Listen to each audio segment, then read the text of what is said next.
काफी अरसे पहले एक मुल्क पर बहुत खूबसूरत बादशाह की हुकूमत थी। इस बादशाह का नाम माइडस था। इस बादशाह के पास बेहिसाब सोना था जिससे वो शहरों के शहर खरीद सकता था। वो अपने सोने को जान से भी ज्यादा चाहता था। किसी को भी नहीं पता था कि उसके पास इतना सोना कहाँ से आता है। बादशाह अपना सारा सोना महल के तहखाने में रखा करता था। वो हर रोज वहां जाता था और सोने की अशरफियां और सोने की ईंटों को गिनता था।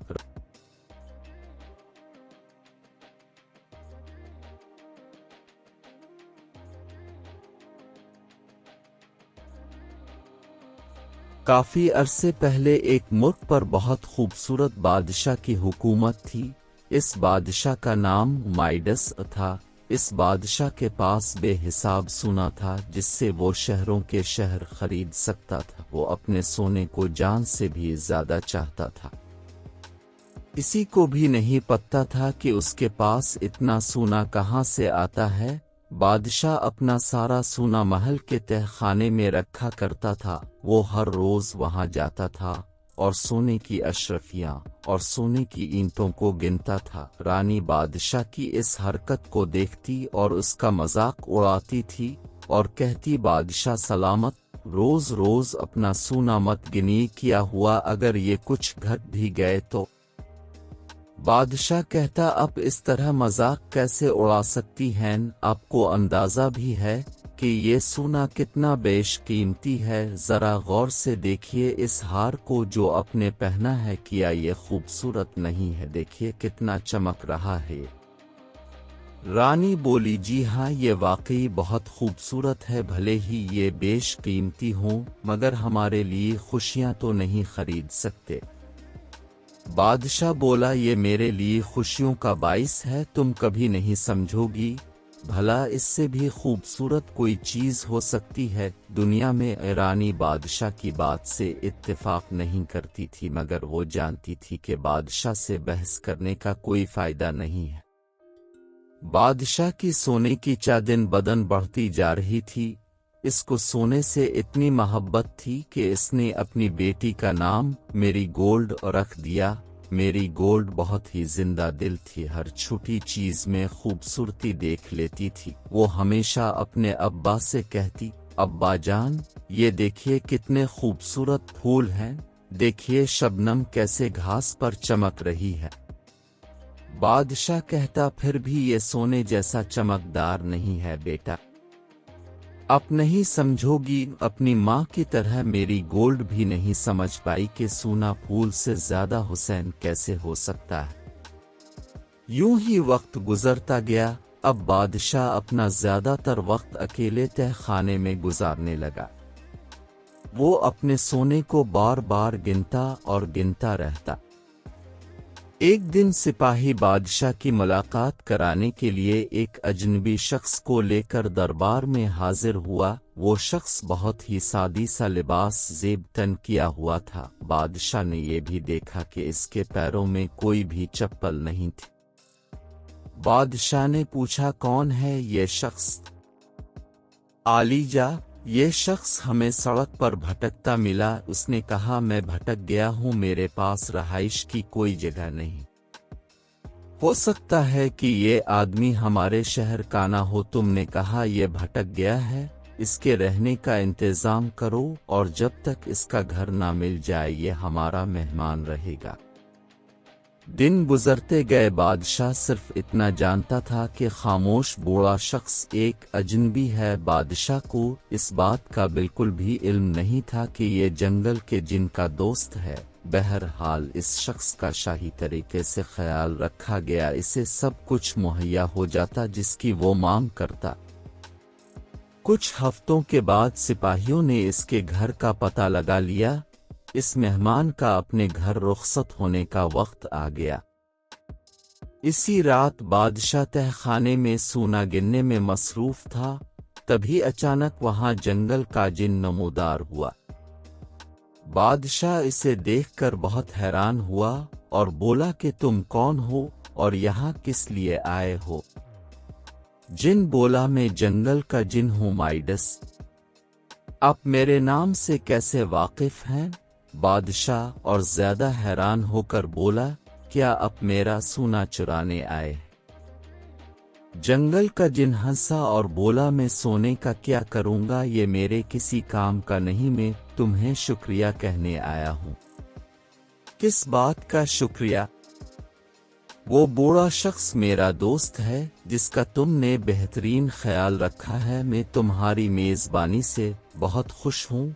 मैं तुम्हारी कोई एक ख्वाहिश पूरी करने आया हूँ, बताओ तुम्हें क्या चाहिए।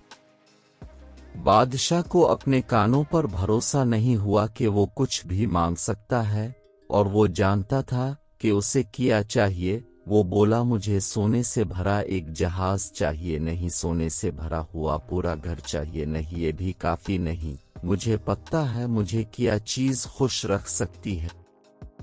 मुझे सोने की छेवोन दे दो। मैं चाहता हूँ कि मैं जिस चीज को हाथ लगाऊं वो खालिस सोना बन जाए। जिन बोला, मैं तुम्हारी ख्वाहिश पूरी करने का वादा करता हूँ। कल जैसे ही सूरज तुलू होगा, जिस चीज को भी तुम हाथ लगाओगे वो खालिस सोने में तब्दील हो जाएगी। पर याद रखना बादशाह, तुम्हारी ये ख्वाहिश तुम्हें खुश नहीं रख पाएगी। सोना सारी खुशियां नहीं खरीद सकता। बादशाह हंसा और दिल ही दिल में बोला, इस जंगल के फरिश्ते को सोने की कीमत कैसे पता चलेगी। मैं अब सारी दुनिया का सबसे अमीर और खुशहाल शख्स बन जाऊंगा। बादशाह खुशी के मारे सारी रात सो नहीं पाया। वो शिद्दत से सुबह होने का इंतजार कर रहा था। सुबह हुई। बादशाह बहुत बेताब था ये जानने के लिए कि इसके छूने से चीजें सोने में तब्दील होती हैं या नहीं। इसने अपने बिस्तर को हाथ लगाया तो वो सोने में तब्दील हो गया। फिर बादशाह हर इस चीज को छूने लगा जहां तक इसका हाथ जा सकता था। अब मुझे अपना सोना छुपाने की जरूरत ही नहीं, बादशाह बढ़ती हुए बोला। चलो बाहर चलते हैं, पूरी जगह को सोने में तब्दील करते हैं। बादशाह बढ़ती हुए बाहर निकल गया और वो हर चीज को छूता जाता और वो सोने में तब्दील होती जाती। फिर वो बाग में जा पहुंचा और हर एक दरख्त और पौधे को छूकर सोने का बना दिया। मैं जगह जगह भाग कर थक गया हूँ, मेरे पास पूरी सल्तनत बाकी है सोने में बदलने के लिए।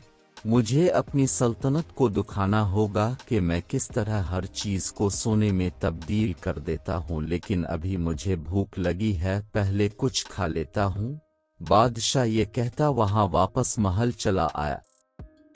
दस्तरखान पर बहुत से खाने सजे हुए थे सिर्फ बादशाह के लिए, और जैसे ही इसने पानी पीने के लिए गिलास को हाथ लगाया तो वो सोने में तब्दील हो गया। बादशाह ये देखकर बहुत परेशान हो गया। इसके अंदर का पानी कहाँ गया, मुझे बहुत प्यास लगी है। इसने जैसे ही खाने के लिए किसी चीज को हाथ लगाया तो वो भी सोने में तब्दील हो गई। अब बादशाह बहुत ही खौफजदा हो गया।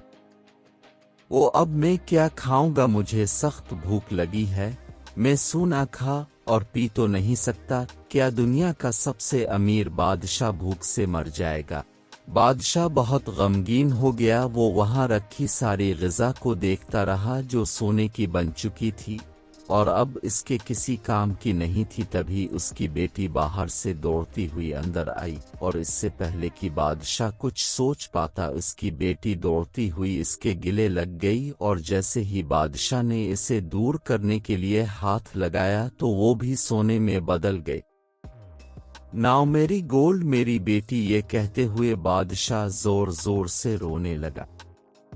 मेरी गोल्ड अब एक चमकदार खूबसूरत मुजस्समे में तब्दील हो चुकी थी, जो खूबसूरत था मगर बेजान था। वो हल जल नहीं सकती थी। बादशाह ये देखकर परेशान हो गया, इसकी अजीज बेटी इसके पास होकर भी इसके साथ नहीं थी। ओ नहीं, ये मैंने क्या कर दिया? मेरी गोल्ड, मुझे इस तरह की खुशी नहीं चाहिए। بادشاہ زارو قطار رونے لگو، شہر جانے کی طرف دوڑا تاکہ وہ جنگل کے جن سے مدد لے سکے۔ اس نے تہ خانے میں پہنچ کر زور زور سے جن کو پکارنا شروع کر دیا۔ چند ہی لمحوں بعد وہاں جنگل کا جن نمودار ہوا اور بادشاہ کو مخاطب ہو کر بولا، کیا مسئلہ ہے؟ تم نہایت ہی غمگین نظر آ رہے ہو، ابھی تو کچھ ہی وقت گزرا ہے تمہاری خواہش کو پورا ہوئے، کیا تمہاری کوئی دوسری خواہش ہے؟ او خدایا، میں اپے کے سامنے معافی کی بھیک مانگتا ہوں، ایسی خوشی کس کام کی جو مجھے میری بیٹی سے جدا کر دے۔ میں ان چیزوں کا کیا کروں گا جو خالص سونے کی بنی ہیں، میں انہیں کھا بھی نہیں سکتا۔ میں سونے کے پانی کا کیا کروں جو میری پیاس نہیں بجھا سکتا۔